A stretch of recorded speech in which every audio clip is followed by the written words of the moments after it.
The March refines are here, and did I just get a new chef? Because someone has been cooking. Let's go ahead and jump straight in with one of our leading ladies, Seiros. So we have Aurora Breath. This grants attack +3. You also get another attack, defense, and resistance +6. You get a guaranteed follow-up attack. The foe cannot make a follow-up attack, and you get guard. And then lastly, of course, you get adaptive damage. So this is a nice little upgrade, just making all the conditions easier and letting have those effects no matter what player face or enemy face. So it's a nice little upgrade there. But then we get to her actual refine, she gets slaying, and she'll also get an additional +4 to all stats during combat. She'll get 50% of the foe's resistance during combat as true damage on her first attack, only on the first attack, which is interesting. And then if her resistance is greater than the foe's resistance, she'll get Dragon Wall, so up to 40% damage reduction. And then finally, if her HP is greater than or equal to 25% at start of combat, she'll heal 7 HP after combat. Okay, before we talk about how good that refine is, let's go to Wings of Light Plus, her remix skill. If number of mythics is less than or equal to 3, grants all stats plus X, X equals 3 plus the number of turns, max of 8. You also get 30% damage reduction to Mythic Heroes. So Mythic Heroes, she grants essentially a ton of stats and some damage reduction, which is pretty nice. Then she'll also grant +4 to all stats and special cooldown +1 per attack to all allies within 3 rows or 3 columns centered on Seiros during combat.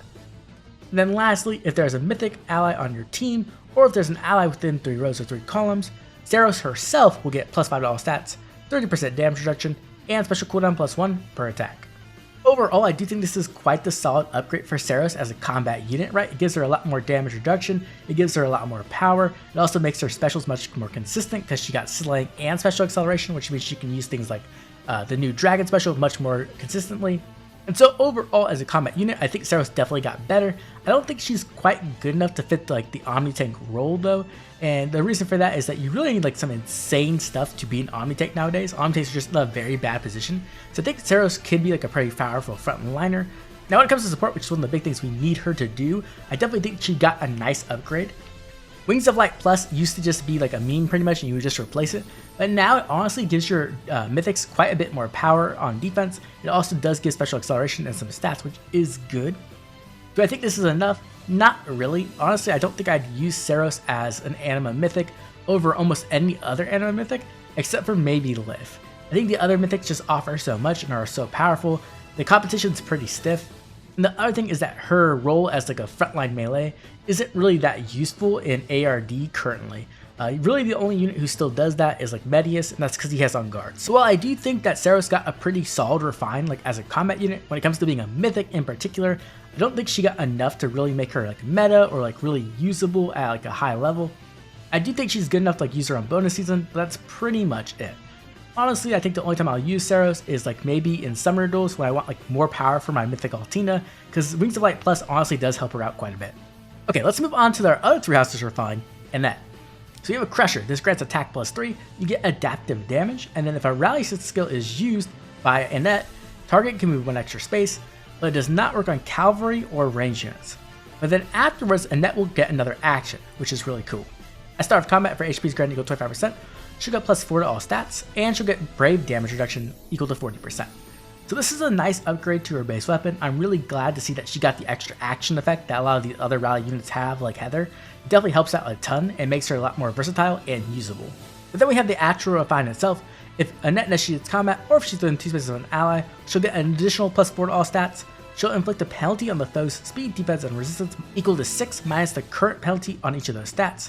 She'll get a guaranteed follow-up attack, and if the penalty is active on the foe's speed, defense, or resistance, she'll get 15% true damage based off her attack, not including AoEs. And then lastly, if she initiates combat, or if she's within 2 spaces of an ally, after combat, she'll inflict -6 to all stats on the foe through their next action. So overall, this is an interesting refine. I definitely think they gave her the most important thing, which was the extra action after rallying. It helps so much with action economy, and just makes it so that she can double rally with a Ruse 4 skill if she needs to do that. But overall, they really focused on giving her a combat refine, and I don't really think that was the best choice. I would have really liked to see if they gave her a built-in ruse that had additional effects, kind of like how Heather has NFU and exposure. They could have done something like that with guard or sabotage or something like that, just to make her more powerful as a support unit. Instead, they went the completely opposite route and just went completely combat-oriented. As a combat unit, I think Annette is fine. She'll definitely be able to hit her pretty hard and kill some things. I don't think she's excellent by any means, and the fact that she doesn't have slaying also hurts her a little bit. It means you're going to have to use like the Marthring on her to like get consistent no quarters, which you're really going to want if you are trying to play like a melee nuke role. So overall, I don't think Annette got like an insane refine. I think she's definitely much more usable, and if you want to use her as like a Ruse 4 user, she'll do pretty well there. I really wish they would have focused on more support options and just really doubled down on that. I think it would have made Annette a lot better. Okay, let's move on to our other blue dragon of the batch, Fallen Male Corrin. So we have Brutal Breath. This is going to give speed +3. You're also going to get an additional +X to all stats, where X is based off the number of allies that are adjacent to Corrin. You can get up to +11 there. You'll also inflict Gar on the foe, and you'll heal 7 HP after combat. This is a nice little upgrade to his base effective on his weapon. They gave it some more stats, they made the guard easier to proc, and they also gave us a little bit of healing, but honestly not much to write home about. Then we go to the actual refine, and then at start of turn, if the number of allies adjacent to Corrin is less than or equal to 2, he'll give himself a visible attack and speed +6, the dodge bonus, and he'll also neutralize the foe's bonuses during combat, so he'll get like a dull all effect essentially. And then lastly, if the foe initiates combat or if the foe's HP is greater than or equal to 75%, he'll get an additional +4 to all stats, and he'll get 20% true damage based off of his speed, but it won't work with AoEs. So how good is this refine? Now I want to be very clear with this, I have a +10 Fallen Male Corrin, right? So I'm right there with you. I think this refine's not great. Like it's okay, it's definitely an upgrade overall, but it doesn't really like fix a lot of problems with Corrin. Corrin wants to be an Omni tank, right? That's like the main thing he wants to do. He wants to be like an aggressive Omni tank, but still an Omni tank. And this really doesn't help him all that much. He can get up to +15 all stats, which is very nice. And the guard can help like turn off some specials, especially if you're using like attack speed scout in his A slot. But other than that, he really doesn't have much to keep himself alive. Like dodge is not nearly enough to stop nukes nowadays. Like you need some like flat damage reduction. Like they should have given him the flat damage reduction based off like Male Kana from New Year's. That would have been great. That would have like totally fixed a majority of his problems. But because they didn't do that, I think he's just way too squishy and he's gonna just explode. So like he'll probably be able to hit pretty hard. And in all honesty, you'll probably have to run Magic No Follow-Up on his B slot so he can actually get through damage reduction. But even then, I don't think it's good enough. And I don't think like he even compares to Legendary Corrin, right? Legendary Female Corrin is worlds better than this Corrin, unfortunately. So while this refine definitely does make him better overall, it definitely doesn't make him like anywhere near the best Omni tank in the game, like not even within 2 or 3 tiers. Like it's kind of rough to be an Omni tank right now, and this is just not making the cut. Speaking of tanks, we have Midori here with Lucky Bow. This is effective versus flying foes, and then if the foe initiates combat, or if the foe's HP is greater than 75%, you'll get +4 to all stats, you'll get an additional 7 attack, and you'll inflict a -7 attack on the foe. You'll also get 15% true damage based off your attack, and you get 15% flat damage reduction based off your attack as well. But after combat, you're going to inflict a pulse smoke on yourself, so your special cooldown will go up +2. It's a very weird effect. I know this is like based off her original bow, and that's why it's there, but honestly, I don't think it was necessary. They could have just removed that, and it would have made her a lot better. We have the refine itself, where at start of combat, if she's within 2 spaces of an ally, she'll neutralize any penalty on unit and allies within 2 spaces of unit, excluding at start of turn penalties. Then she'll also restore 10 HP to that unit and those allies. At start of combat, if her HP is greater than 25%, she'll get an additional +4 to all stats, she'll get a guaranteed follow-up attack, and the foe cannot make a follow-up attack. So overall, Midori's refine started off really strong, and I think it's pretty unique and cool. But I don't think it's complete. Like it feels like it's missing a few things. I think slaying would definitely help a ton. The self pulse smoke is really rough. The cleanse penalties is interesting. It's probably some kind of tie into fates that I just don't know about. The other thing is like Midori's not super fast, so she's really reliant on like guaranteed follow-up attack to secure kills. And in the current meta, that's a bit rough. Like there's just so much no follow-up running around that you can't really rely on that. And so the combination of not having the best access to Deadeye and the combination of not having enough speed to reliably double means I think Midori will struggle to secure kills in most situations. And even with the flat damage reduction, I'm not sure if that's going to be enough to make her tanky enough where she'll actually survive like all the crazy nukes we have out there nowadays. So overall, I do think this is a pretty solid refine. It definitely makes Midori better. It makes her extremely unique as a bow unit, which is cool. But I just don't think it's enough for her to like impact the meta in any way or to like be extremely powerful in any kind of specific role. Okay, let's move on to one of everyone's favorite Grail project, Gangrel.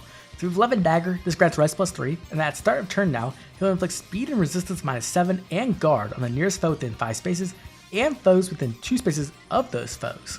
Then if a bonus is active on Gangrel or a penalty is active on the foe, he'll get +4 to all stats. and he'll get true damage equal to 20% of his resistance during combat. And then at start of combat, if his HP is greater than equal to 25%, he'll get adaptive damage, which is really good. He'll get an additional +4 to all stats during combat. He'll inflict -X on all stats on the foe, where X is the highest penalty on foe and any foe within 2 spaces.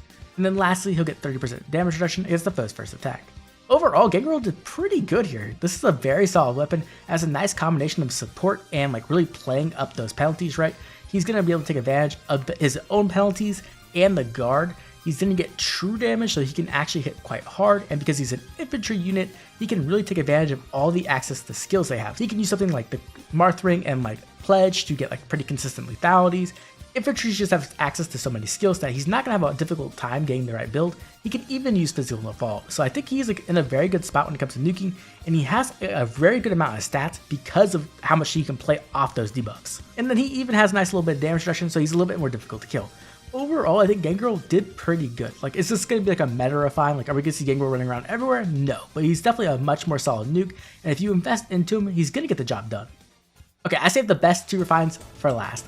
We have Duo Micaiah. Now, if you weren't around, Duo Micaiah was an absolute terror when she came out, and this refine is kind of nuts. We have Joyful Vows. This is effective versus armored and cavalry foes, as every Micaiah is. She gets attack +3, and if a bonus is active on herself or a penalty is active on the foe, she gets attack and rest +6. She gets an additional bonus to her attack, which is the highest penalty amongst target and foes within 2 spaces of target. She gets a guaranteed follow-up attack, and the foe cannot make a follow-up attack. Then we move to her refine. And a refine is very much like Yune's, where at start of turn, if any foe has the highest attack, speed, defense, or resistance on the enemy team, you'll inflict -7 to that stat, and then all foes within 2 spaces of that as well. And then it will do the check again, and then it will inflict sabotage on the foes with the highest attack, speed, defense, or resistance. And then lastly, if she initiates combat, or if she's within 2 spaces of an ally, she'll get an additional attack rest +5, and she gets 50% damage reduction shred. So this refine is kinda crazy.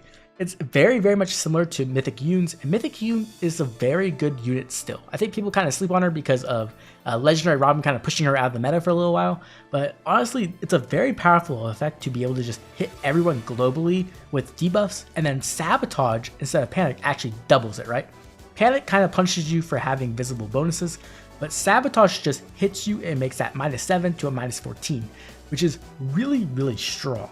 And so what this is going to allow Micaiah to do is just like really debuff enemies to a very high level, and she's also going to hit really hard because she's effective damage. The other thing is that she actually gets damage reduction shred as a flying unit, which has become more common in the past few months, but typically flyers don't have access to that.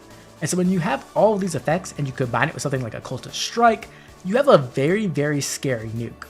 And this is all in combination with her duo skill as well. Now obviously you can't use the duo skill in every game mode, as there are things like duo's hindrance to stop you, but she is the original unit of dominance. And when you combine all of these penalties she's providing in her weapon with dominance, she's going to be hitting ridiculously hard. Like, this unit's going to be hitting really, really hard. Now, does this mean Micaiah seems like the best nuke in like the meta, or are we going to see her everywhere? Not necessarily. She still has some major weaknesses. She's not very fast, and she's really reliant on that guaranteed follow-up attack, which means that she is pretty weak to Hardy Fighter.